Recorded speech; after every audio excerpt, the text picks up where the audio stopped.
सबैजनालाई नमस्कार। आज हामी बीएससी थर्ड इयरलाई उपयोगी हुने खालको एउटा सामग्री स्टडी गर्नेछौँ।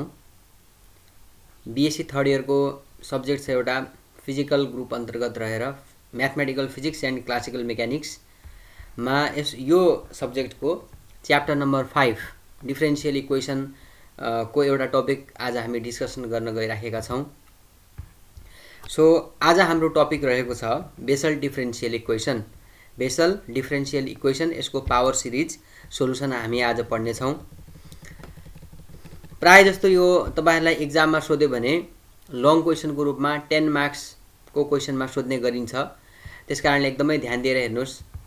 बेसल डिफरेन्शियल इक्वेसन 4 किसिमका डिफरेन्शियल इक्वेसनहरू हुन्छन् हामीले पढ्नुपर्ने। चारवटा डिफरेन्शियल इक्वेसनमा बेसल, हर्माइट, ल्यागुरे र लेजेन्ड्रे डिफरेन्शियल इक्वेसन र यिनीहरूको सबै डिफरेन्शियल इक्वेसनको पावर सिरिज सोलुसन हामीले पढ्नुपर्ने हुन्छ। र हामीले एउटा डिफरेन्शियल इक्वेसन अर्थात् बेसल डिफरेन्शियल या कुनै पनि एउटा डिफरेन्शियल इक्वेसनको पावर सोलुसन निकाल्न सिक्यौँ भने तपाईहरुको म्याक्सिमम स्टेपहरू यही स्टेप अनुसार खाली डिफरेन्शियल इक्वेसन मात्रै फरक पर्ला र बाँकी रहेको चाहिँ हाम्रो प्रोसेस जो सल्भ गर्ने प्रोसेस छ that is almost similar for other differential equation also. So it is very important if you understand one type of differential equation then you can easily find the solution for other differential equation also. Yeah, of course there may be some kind of special cases in other differential equation, तर पनि maximum जस्तो कुराहरू maximum स्टेपहरू चाहिँ same रहनेछ। अब हामी अगाडि बढ्न गइराखेका छौँ। डिफरेन्शियल इक्वेसन हामीले कसलाई भन्छौँ? The differential equation is of the form यो this equation is called the differential equation, Bessel differential equation. X square d square y by dx square plus x d y by dx plus x square minus n square y is equal to 0। यो differential अब यो तपाईहरुले याद नगरिकन कुनै alternative नै छैन। You must have to remember this differential equation. कहिलेकाहीँ के भइदिन्छ भन्दाखेरि अब हामी चारवटा डिफरेन्शियल इक्वेसन पढिराखेका छौँ, अब हामीलाई कन्फ्युजन भइदिन्छ कहिलेकाहीँ। अब याद छ तर स्टार्टिङमा नै यो डिफरेन्शियल इक्वेसन राम्रोसँग याद भइदिएन भने हामी त्यहाँनिर अब डिफरेन्शियल इक्वेसन नै हामीले गलत लेख्यौँ भने त त्यसपछि त हाम्रो केही कुरै भएन, त्यसपछि त अब हाम्रो मिस्टेक हुने अभियसली भइहाल्यो। So this is the first and foremost step that you must have to remember this formula x square d square y by dx square plus x d y by dx plus x square minus n square y is equal to 0। Okay, अब हेर्नुहोस् यसमा अब यसको power यहाँनिर माथि टाइटलमै पनि हामीले लेखेका छौँ। यसको सोलुसन जुन हुन्छ पावर सिरिजको फर्ममा लेख्ने पावर सिरिज सोलुसन भनेर भन्छ। त्यसकारणले यो यसबाटै यो क्लियर पनि छ हामीलाई, पावर सिरिज सोलुसन भनेकोबाटै पनि क्लियर छ। यसको पावरको फर्ममा हामी यसको सोलुसन लेख्छौँ। ओके, सो लेट यसको सोलुसन भनेको किनभने हामीले निकाल्नुपर्ने त y को भ्यालु हो नि। We have to find the value of y, that is the value of y represent the solution, हो कि होइन? त्यसकारणले y is equal to summation यसको मानौँ अब हामीले यसको पावर सिरिजको फर्ममा यस्तो सोलुसन होला। This may be the solution for this type of differential equation. अब यसको लागि चाहिँ हामीले एउटा सोलुसन कन्सिडर गरौँ। Summation l ranges from 0 to infinity. Summation l ranges from 0 to infinity. L lower limit है, तपाईहरुको कसैले हामीले क्लासमा नर्मली कपीमा लेख्दाखेरि यहाँतिर तलतिर एल अनि माथितिर यहाँ पनि लेख्ने चलन छ। अब यसमा चाहिँ यस्तरी लेखिएको छ summation l ranges from 0 to infinity l x का to the power k plus l, where यो हाम्रो के भनेको कन्स्टेन्ट हो र एल को चाहिँ हामीले भेरिएसन भनेका छौँ। The value of l ranges from 0 to infinity. L को भ्यालु चाहिँ 0 टु इन्फिनिटीसम्म भ्यारी हुन्छ। ओके, अब चाहिँ हामीलाई चाहिने मान के को हो त y को एउटा चाहियो। त्यसै गरी dy बाई dx को भ्यालु पनि हामीले इक्वेसन 1 मा सब्स्टिट्युसन गर्नुपर्ने छ। We have to substitute the value of dy by dx। त्यो हुनाले dy बाई dx को भ्यालु निकाल्दाखेरि यसको त डेरिभेटिभ गर्ने हो। त्यसकारणले डेरिभेटिभ गर्दाखेरि मैले समेसनलाई एज इट इज लेखिदिएँ। अब समेसनलाई मैले बारम्बार l range from 0 to infinity लेखिराख्नु परेन, मैले सिम्पली एल लेखे पुग्छ र एल लेख्ने बित्तिकै हाम्रो चाहिँ एल को भ्यालु 0 टु देखि इन्फिनिटी गएको हो। भन्ने रिप्रेजेन्ट गर्ला। अब एएल छँदैछ, यसको तपाईँहरूले डिफ्रेन्सिएसन एक्सको रिस्पेक्टमा हामीले डेरिभेटिभ गऱ्यौँ भने यो के प्लस एल तलपट्टि आउला होइन। तपाईँहरूलाई थाहा छ एक्सका पावर एनको डेरिभेटिभ के हुन्छ त एन एक्सका पावरमा एन -1 हुन्छ। त्यस कारणले यो के प्लस एल तलपट्टि आउला, एक्सका पावर के प्लस एल -1 यसको फर्स्ट डेरिभेटिभ गर्दाखेरि I think you can understand easily. र यसै गरी अब फेरि यसको डबल डिफ्रेन्सिएसन गर्नुपर्ने छ, सेकेन्ड अर्डर डेरिभेटिभ पनि निकाल्नुपर्ने भावनाले D square by dx square भनेको यसको डेरिभेटिभ फेरि गर्नु पर्यो। डिवाई बाई डिएक्सको डेरिभेटिभ फेरि हामीले गर्दाखेरि एएल एज इट इज आउला, के प्लस एल पनि आउला, यो पनि आउला, अब फेरि के प्लस एल -1 आउला र यतापट्टि के बस्ला त एक पावर घट्ने हो। एक पावर घट्नु भनेको चाहिँ x to the power k plus l -2 भनेर आउला। ओके, अब हेर्नुहोस् अगाडि बढौँ। अब हामी अगाडि बढ्दाखेरि अब यो भ्यालुलाई अब हामीले गर्नुपर्ने के छ भनेपछि जस्ट हामीले भ्यालुलाई पुट गरिदिने हो। कहाँ पुट गरिदिने त इक्वेसन 1 मा, putting the values in equation 1। Equation 1 मा राख्दाखेरि तपाईँहरूले कपीमा पनि नोट डाउन गर्दै गर्नुहोला र यहाँबाट पनि हेल्प लिँदै सल्भ गर्नुहोला। ओके, सो अब हामीले के गर्यौँ भन्दाखेरि एक्स स्क्वायर यहाँ छ, यसको भ्यालु यहाँ राख्दाखेरि यो एक्स स्क्वायरले यो भित्र मल्टिप्लाई हुँदाखेरि त एक्सका पावर के प्लस यहाँ छ, यहाँबाट एउटा स्क्वायर छ, यहाँ चाहिँ -2 छ, यतापट्टि एक्सको पावर +2 भयो, यतापट्टि एक्सको पावर -2 भयो भनेपछि त हाम्रो यसमा त एक्सका पावर के प्लस एल मात्र बाँकी रहला नि, किनभने यो टर्ममा तपाईँहरूले भ्यालु राख्दाखेरि कपीमा राख्दाखेरि तपाईँहरूले इजिली गर्न सक्नुहोला।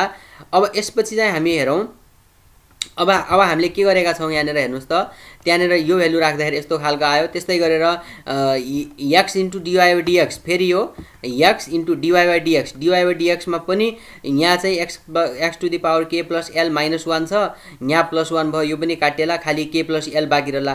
त्यस कारणले अब हामी यसरी नै अगाडि बढेर सबैको भ्यालु राख्न सक्छौँ। त्यो माथिपट्टि x square minus n square अनि वाईको पनि भ्यालु राख्यौँ। अब हेर्नु होला, अब यसपछि के छ भन्नुहुन्छ भने यो जस्तै यो टर्ममा हेर्नुहोस् त, पहिलो र सेकेन्ड टर्ममा हेर्दाखेरि मैले यसलाई यस्तो गर्छु, एएल त ठिक छ, अनि यसलाई खोल्दाखेरि मैले एउटा टर्म चाहिँ के प्लस एलको स्क्वायर माइनस के प्लस एल आउला कि नआउला हेर्नु त, मल्टिप्लाई गर्दाखेरि के प्लस एलले यसलाई मल्टिप्लाई गर्दा एउटा चाहिँ के प्लस एलको स्क्वायर माइनस अर्को चाहिँ के प्लस एल होला। अब यहाँ चाहिँ के आउने भयो त, यो माइनसवाला टर्ममा हेर्नुहोस् त a l k plus l x to the power k plus l, यहाँ चाहिँ माइनसमा, यतापट्टि a l k plus l x to the power k plus l, यो चाहिँ प्लसमा, भनेपछि एउटा माइनस छ एउटा प्लस छ भनेपछि त हाम्रो यो टर्म त काटेला है। त्यस कारणले अब बाँकी रहने टर्म के भयो त भन्दाखेरि समेसन एएल के प्लस एलको स्क्वायर होला अनि एक्सका पावर के प्लस एल, फेरि एक्सका पावर के प्लस एल यहाँ पनि छ हेर्नुहोस् त, यो यसले एक्स स्क्वायरसित मल्टिप्लाई गर्दाखेरि चाहिँ x to the power k plus l +2 आउला र एन स्क्वायरसित गर्दाखेरि के प्लस एल मात्र आउला। त्यही कारणले यो एन स्क्वायरवालालाई पनि मैले यहीसँग मिलाएर लेख्यो भने समेसन एएल के प्लस एलको square minus n square x to the power k plus l plus अनि यो वाला टर्म हेर्नुहोस् त, एक्स स्क्वायरले गुणा गर्दाखेरि एएल एक्स टु दी पावरमा के प्लस एल +2 आउला is equal to 0, which is the equation 3। अब हामीले यो इक्वेसनमा हेर्नुहोस् त, यो इक्वेसन नम्बर 3 मा equating to 0 the coefficient of x to the power k on both side, यो इक्वेसनमा हामीले एक्स टु दी पावर के को कोफिसिएन्टलाई इक्वेट गर्दाखेरि के एक्स टु दी पावर के को कोफिसिएन्ट भन्दाखेरि त जस्तै हामीलाई यहाँनिर हामीलाई के चाहियो त एक्स टु दी पावर के चाहियो, एक्स टु दी पावर के चाहियो है। अब हामीलाई यहाँनिर के चाहियो होला, एक्स टु दी पावर के चाहियो, एक्स टु दी पावर के चाहियो भने हामीले चाहिने एक्स टु दी पावर के निकाल्नलाई त एलको ठाउँमा त 0 हुनु पर्यो। त्यस कारणले एलको ठाउँमा 0 भयो भने यहाँनिर के होला हेर्नु त A0 अनि के एलको ठाउँमा 0 राख्नु पर्यो। किनभने चाहिँ हामीलाई त कोफिसिएन्ट कसको हेर्नुपर्ने छ त, हामीले एक्स टु दी पावर के को कोफिसिएन्ट हेर्नुपर्ने छ। त्यस कारणले एलको ठाउँमा 0 हुँदाखेरि के स्क्वायर माइनस एन स्क्वायर अनि यतापट्टि चाहिँ यो टर्ममा हाम्रो चाहिँ एक्स टु दी पावर के हामीले निकाल्नलाई त एलको भ्यालु चाहिँ -2 हुनु पर्यो, तर एलको भ्यालु -2 हुन सक्दैन। किन हुन सक्दैन भने एलको भ्यालुलाई हामीले 0 देखि इन्फिनिटी भनेर भनेका छौँ। त्यस कारणले गर्दाखेरि यो टर्मबाट हाम्रो चाहिँ नआउला। ओके, त्यसपछि चाहिँ अब हामी के भन्न सक्छौँ, यो टर्मबाट के नआउला, किनभने एलको ठाउँमा -2 हुनुपर्छ र एलको ठाउँमा -2 हुनको एक्सको ठाउँमा -2 त हामी राख्न सक्दैनौँ, किनभने एलको भ्यालु चाहिँ 0 देखि इन्फिनिटी जान्छ भनेर भनेका छौँ हामीले त।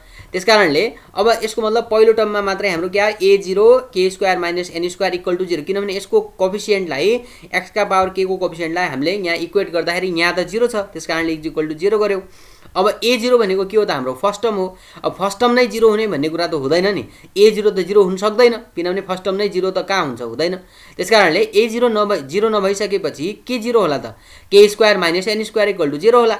अब k square minus n square equal to 0 भयो भने तपाईहरुले यसलाई उतातिर लग्दाखेरि k बराबर प्लस माइनस n होला। त्यो हुनाले k को भ्यालु चाहिँ दुईटा आयो प्लस माइनस l भन्ने है, प्लस माइनस n भन्ने, सरी। अब हेरौँ, अब अगाडि बढौँ। अब फेरि जसरी हामीले यहाँ अहिले चाहिँ x का पावर k को कोएफिसिएन्टलाई हेर्यौं, अब त्यसै गरी x का पावर k प्लस 1 को कोएफिसिएन्ट हेरौँ। x का पावर k प्लस 1 को कोएफिसिएन्टको लागि यहाँ चाहिँ के हुनु पर्ला भनेपछि k l को ठाउँमा 1 राख्नु पर्ला, किनभने यहाँ तपाईहरुले l को ठाउँमा 1 राख्दाखेरि x का पावर k प्लस 1 आउला कि नआउला।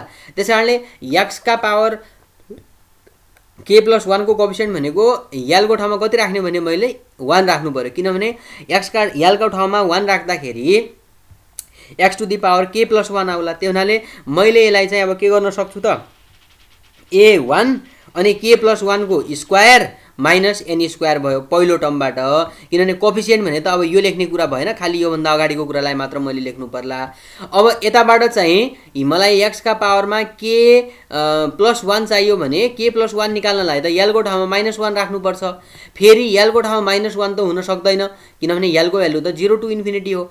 ओके, त्यसकारणले मैले चाहिँ यो टर्मबाट अहिले पनि के आएन, सिम्पली पहिलो टर्मबाट मात्रै आयो। के आयो त हाम्रो a1 k प्लस 1 को square minus n square is equal to 0, र यसबाट हामी भन्न सक्छौं अब तपाईहरुले माथि हामीले निकालेका छौं नि, अब k बराबर त प्लस माइनस n हो भनेको k को भ्यालु चाहिँ n हो भने अब यो n प्लस 1 को स्क्वायर माइनस n स्क्वायर यो वाला टर्म, यो मैले जो कर्ली ब्र्याकेट भित्र लेखेको टर्म छ यो त 0 हुन सक्दैन नि, अब हो कि हैन, किनभने हामीले k को भ्यालु आइदर प्लस n हो या आइदर माइनस n हो भनेका छौं भने अब यहाँ चाहिँ n भएपछि n प्लस 1 को स्क्वायर माइनस n स्क्वायर यो चाहिँ 0 हुने त चान्स छैन। अब माइनस n राख्दाखेरि 0 हुने चान्स छैन भनेपछि यसको अर्थ के होला, यो इक्वेसन स्याटिस्फाई हुनको लागि अब योले चाहिँ 0 हुनु पर्ला। कसले 0 हुनु पर्ला त, a1 ले चाहिँ 0 हुनु पर्ला। त्यो हुनाले this implies a1 is equal to 0, र a1 मात्र हेर्नुस्, a1 सँग रिलेटेड जस्तै जति पनि ऑड टर्महरु छन् जस्तै a3 भयो, a5 भयो, a7 भयो, यी सबै terms they going to be 0 है। त्यसकारणले अब हामीले अब अगाडि बढौं। अब हामीले कसको कोएफिसिएन्ट हेर्दै छौं भनेपछि अब x का पावरमा k प्लस j प्लस 2 को कोएफिसिएन्ट हेरौं। x का पावरमा k प्लस j प्लस 2 भनेपछि k प्लस j प्लस 2 एकैछिन है। अब k प्लस j प्लस 2 भनेको चाहिँ यहाँ के भन्न खोजेको भन्दाखेरि अब x को पावरमा k प्लस j प्लस 2 हुनको लागि त हामीले चाहिने यो जो l छ नि त्यो l को ठाउँमा के राख्नु पर्यो, j प्लस 2 राख्नु पर्यो। l को ठाउँमा j प्लस 2 राख्ने के आउला हेर्नुस् त, यहाँबाट a सफिक्समा हाम्रो j प्लस 2 है, त्यसपछि यहाँ ब्र्याकेटमा के आउला त k प्लस j प्लस 2 को स्क्वायर माइनस n स्क्वायर होला यसबाट,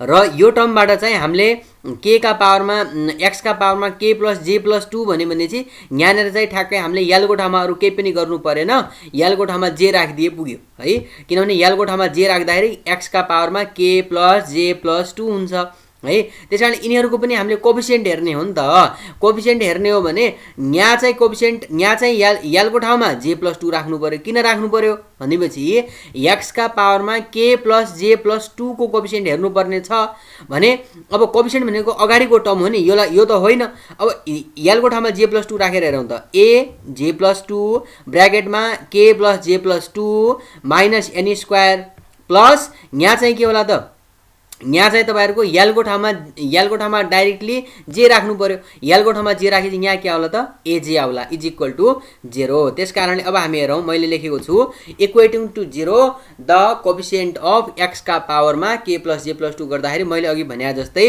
a j प्लस 2 ब्र्याकेटमा k प्लस j प्लस 2 को square minus n square plus aj।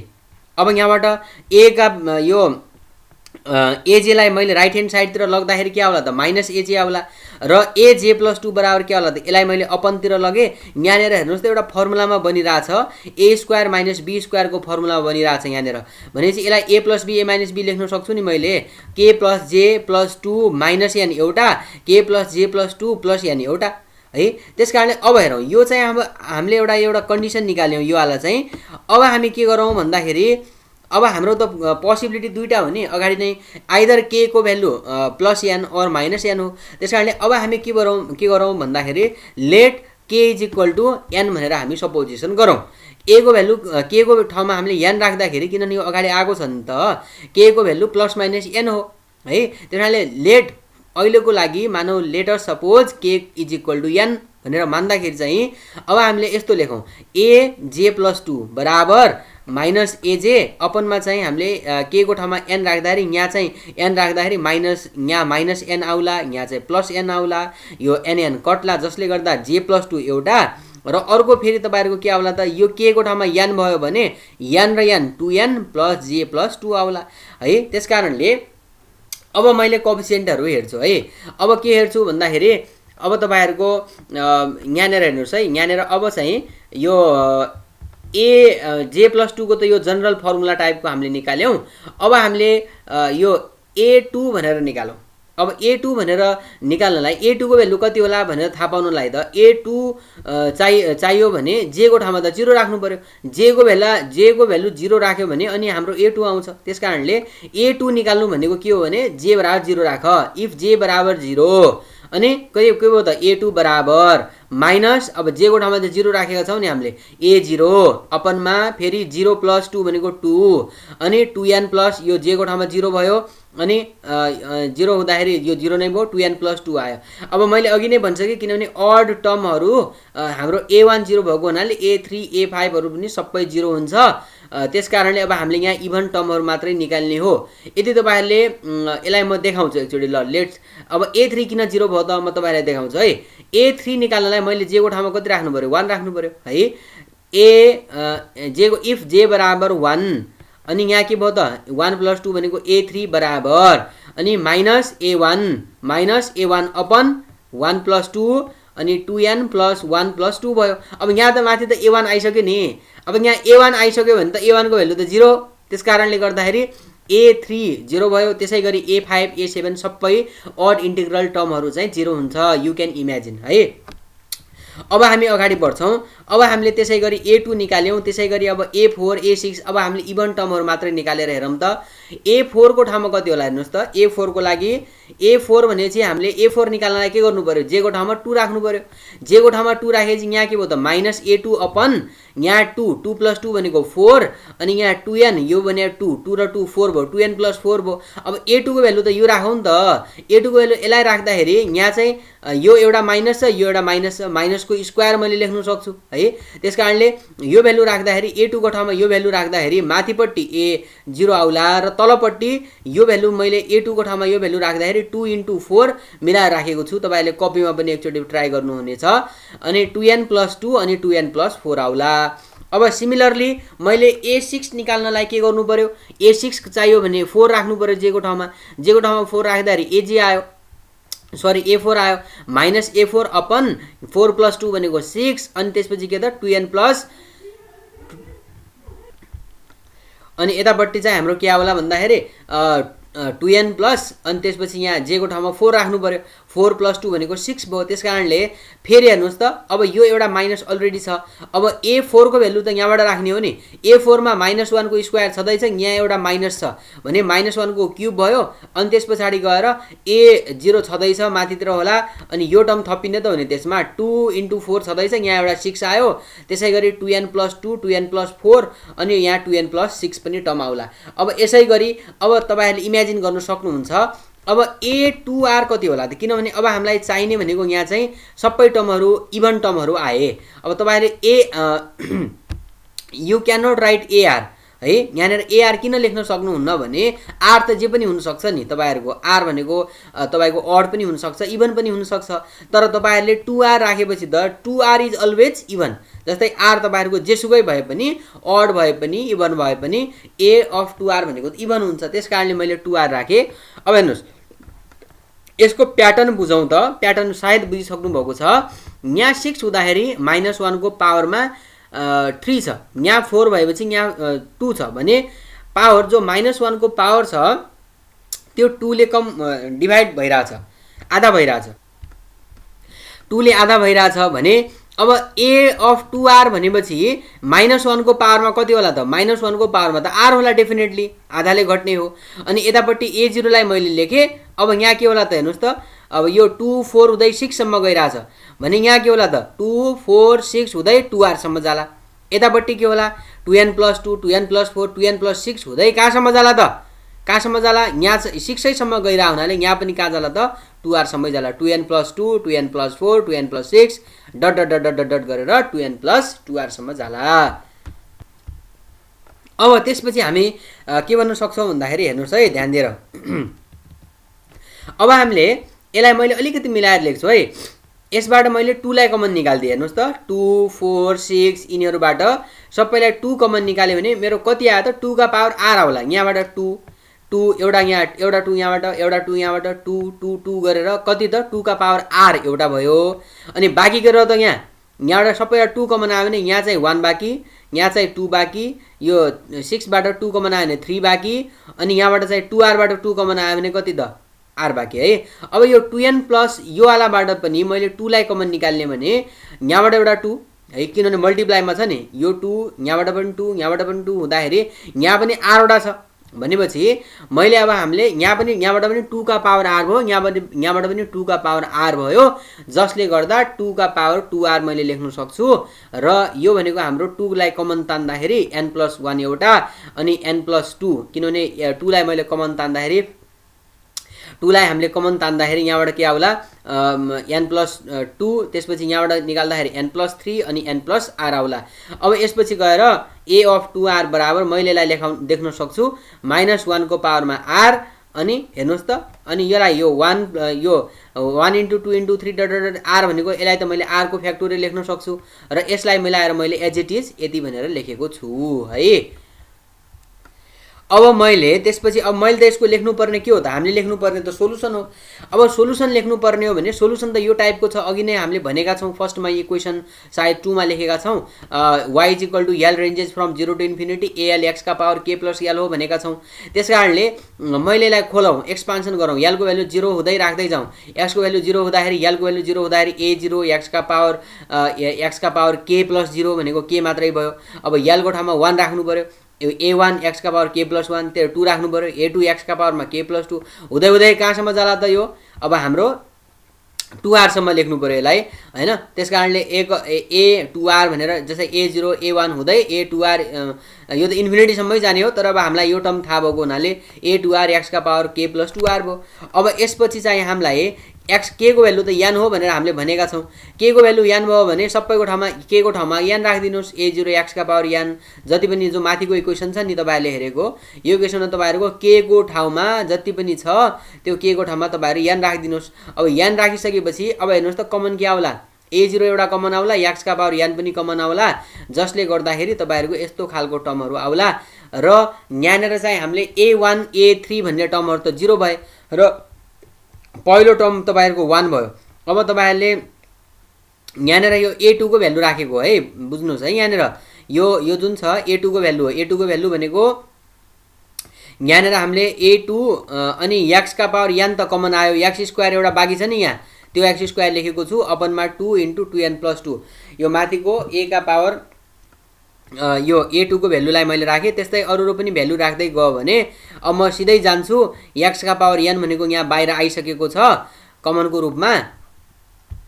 यो x का पावर यहाँनेर हेर्नुहोस् है, एकैछिन ध्यान दिएर, यहाँबाट x का पावर n भन्ने टर्म हाम्रो बाहिर आइसकेको छ। यहाँ चाहिँ एउटा टर्म छुटेको छ है, यहाँनेर x का पावर 2r भन्ने टर्म लेख्नु पर्ने थियो, छुटेको रहेछ।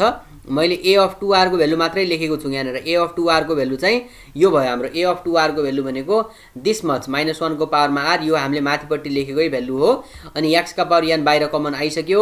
अनि त्यसपछि a0 पनि यहाँ लेखिराख्नु जरुरी थिएन है, किनभने a0 लाई बरु यस्तो गर्नु, यस्तो भएको होला। यो a0 भनेको हामीले बाहिर कमन निकाल्दिने र यहाँनेर बाँकी रहने भनेको x का पावर n हुनुपर्ने हो है। यहाँ अलिकति सच्याउनु होला, यो a0 बाहिर कमन आइसकेको छ, यहाँ चाहिँ हुनुपर्ने x का पावर 2r मात्रै हो। यहाँनेर चाहिँ x का पावर 2r हो। ओके, र यसपछि अब हामीले यो सबै कुरालाई हामीले समेसनको फर्ममा देखाउन सक्छौं।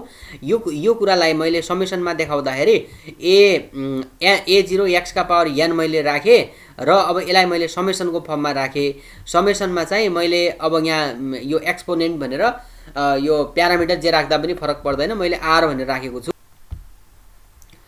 अब त्यस कारणले गर्दाखेरि यहाँनिर मैले a0 x का पावर n बाहिर कमन नै छ, अनि यो r को फर्ममा समेसनमा r को फर्ममा लेखेँ, -1 को पावरमा r। त्यसै गरी यहाँ चाहिँ अब मैले अघि तपाईँलाई भनेको थिएँ नि, यो उतापट्टि आइसकेको छ बाहिर x का पावर 2r, अनि यो 2 का पावर 2r r फ्याक्टोरियल, अनि यो तलको कुरालाई एज इट इज मैले लेखेको छु, कपी गरेको छु।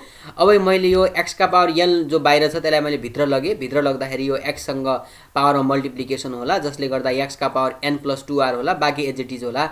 र यसमा के चुज गरिएको छ भन्दाखेरि बेसलले गरेको काम हो यो। त्यस कारणले उहाँले चाहिँ यो चुज गरिदिनु भयो। a0 को भ्यालु चाहिँ 1/2 का power n gamma of n + 1 भनेर। अब गामा अफ n + 1 भनेको फ्याक्टोरियलमा लेख्दाखेरि n फ्याक्टोरियल पनि लेख्छन्, तपाईँलाई थाहा होला फर्मुला, तपाईँले फर्स्ट इयरमा पढ्नुभएको छ, बीटा गामा फङ्सन भनेर। Gamma of n + 1 = n factorial भनेर पनि हुन्छ। अब त्यस कारणले हामीले चाहिँ यहाँनिर के गर्यौँ त भन्दाखेरि a0 को भ्यालुलाई यो हामीले सब्स्टिट्युसन गरिदियौँ, बाँकी चाहिँ एज इट इज भनेर राखिदियौँ यहाँनिर। अब यसलाई चाहिँ मैले के गरेँ अब भनेपछि अब यसलाई भित्र पठाइदिएँ। भित्र पठाउँदाखेरि यहाँ हेर्नुहोस् त समेसन r छँदैछ, -1 को पावर r छँदैछ। अब 1 हेर्नुहोस् है, एकैछिन ध्यान दिएर। अब यो 2 का पावर 2r यहाँ छ, यहाँ चाहिँ 2 का पावर n छ। यो भित्रपट्टि गयो भने के होला त 2 का पावर n + 2r होला, र x को पनि पावरमा n + 2r होला है। र यतापट्टि चाहिँ हाम्रो r फ्याक्टोरियल पनि छ। यतापट्टि हेर्नुहोस् है, n + 1 n + 2 n + 3 n + r पुगेको छ। र अब मैले यसलाई चाहिँ यो गामा अफ n + 1 भनेको त n फ्याक्टोरियल हो। यो पुरै कुरालाई मैले n फ्याक्टोरियलले मल्टिप्लाई गरिदियो भने, यसले n फ्याक्टोरियलले मल्टिप्लाई गर्यो भने त यो कसको फ्याक्टोरियल बन्न जान्छ त? It become the factorial of n + r factorial. र n + r को फ्याक्टोरियललाई मैले यो गामा अफ n + 1 r + 1 एउटा बढाएर लेख्नुपर्छ। तपाईँहरूले अलिकति यदि तपाईँहरू बिर्सिनु भएको छ भने you should look the BSc first year beta gamma function, okay. र यो अरू केही पनि छैन, यसलाई मैले भित्रपट्टि मल्टिप्लाई गरेँ, -1 को पावरमा r, अनि x बाई यहाँ हेर्नुहोस् त x का पावरमा पनि n + 2r, योलाई पनि मल्टिप्लाई गर्दाखेरि n + 2r भने मैले एउटैमा लेख्न सक्छु, x/2 को पावरमा n + 2r लेख्न सक्छु। र यो r फ्याक्टोरियल छँदैछ, अनि यतातिर यसलाई मैले एउटै पावरमा लेखेँ, गामा अफ n + r + 1 भनेर। यसलाई नै हामीले बेसल सोलुसन भनेर भन्छौँ। jn अफ x भनेको बेसल फङ्सन भनेर पनि भन्छ, यसलाई बेसलले दिएको सोलुसन पनि भनेर भन्छ, यसलाई jnx भनेर पनि जनाउँछ, ओके। अब यो हामीले जति पनि कुराहरू गऱ्यौँ यो हामीले एक्चुअली k बराबर n राखेर गरेका हौँ। अब k बराबर -n राखेको भए के हुन्थ्यो होला त भने एक्ज्याक्टली सेम आउँथ्यो, खालि फरक यति आउँथ्यो कि यहाँनिर +n को ठाउँमा -n आउँथ्यो। त्यस कारणले मैले सिधै j अफ -nx लेख्नु पर्यो भने summation r as it is छ, -1 को पावरमा r, यहाँ पनि एज इट इज। खालि फरक के गरेँ भने n को ठाउँमा -n राखेँ, यतापट्टि पनि खालि n को ठाउँमा -n राखेँ, + 2r अरू एज इट इज। र त्यो हुनाले अब बेसल सोलुसनको कम्प्लिट सोलुसन भनेको के हो त भने बेसल सोलुसनको हाम्रो कम्प्लिट सोलुसन भनेको यही हो, which is the required solution. Thus the complete solution of the Bessel differential equation is y बराबर a र b भनेका just they are the constants, a of jnx plus b of j minus nx भनेर भन्छौँ हामी। र यसरी jnx त हामीले माथि लेखेका छौँ, j माइनस nx पनि लेखेका छौँ, र this gives the required solution भनेर। हामीले लङ क्वेसन आयो भने हामीले यहाँसम्म we have to write up to this है, यहाँसम्म हामीले लेख्नुपर्ने हुन्छ। अब तपाईँलाई कस्तो लाग्यो कुनै मलाई थाहा भएन, कृपया फिडब्याक दिनुहोला, कमेन्ट सेक्सनमा लेख्नुहोला, अझै यसलाई बेटर कसरी बनाउन सकिन्छ भनेर भन्नुहोला। र यदि तपाईँले मन पराउनु भएको छ भने प्लिज लाइक र सब्सक्राइब गरिदिनु होला, मेरो च्यानललाई सेयर गरिदिनु होला, साथीहरू माझ पनि पुग्छ भिडियो। र तपाईँहरूलाई अपकमिङ टाइममा कस्तो किसिमको कुन टपिकमा तपाईँहरूलाई अलिकति डाउट छ त्यो पनि कमेन्ट सेक्सनमा लेख्नुहोस्। I will try to make the lecture videos on those topic also. र आजलाई यति नै गरौँ, धन्यवाद। अहिलेसम्म ध्यान दिएर हेरिदिनु भएकोमा थ्याङ्क यू भेरी मच।